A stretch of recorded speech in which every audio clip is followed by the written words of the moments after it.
నేను ఇప్పుడు కొన్ని షోస్ చేశాను, అనవసరంగా వెళ్ళానేమో అనిపించింది. వాళ్ళు చాలా గొప్పగా రాస్తామని ఫీల్ అవుతున్నారు, పేపర్ తెచ్చి మీ స్టేజ్ మీద చేయాలన్నా.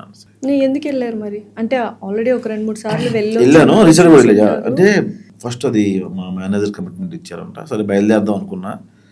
లాస్ట్ మినిట్లో నాకు వేరే అవసరం పడింది, వెళ్ళకూడదు అని అవసరం పడింది. సరే చెప్పేద్దాంలే వాళ్ళకి, నాకు వేరే అవసరం పడింది కదా అని చెప్పి ఫోన్ చేస్తే కమిటీ ఇవి ఉన్నాయి ఒకసారి చేయండి అని.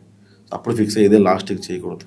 మీరు ఏమైనా సజెషన్ ఇచ్చారు వాళ్ళకి ఇలాంటివి చేయకండి అని? అదొక సంస్థ, చాలా సంవత్సరాల నుంచి ఉన్న ఒక షో, మనం వెళ్ళి చెప్పగానే ప్రసాద్ బెహ్రా సజెషన్ ఇచ్చారు అంటే అంత ఉండదు అక్కడ.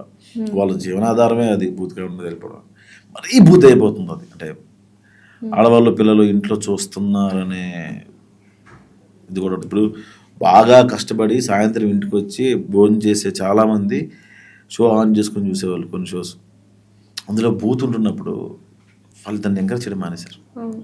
అందుకే రేటింగ్లు పడ్డాలు, ఫెయిడ్ అవుట్లు అవడాలు, వేరే దారి వెతుక్కోవడాలు, వేరే ఛానల్కి వెళ్ళడాలు, ఇవి జరుగుతూ ఉన్నాయి.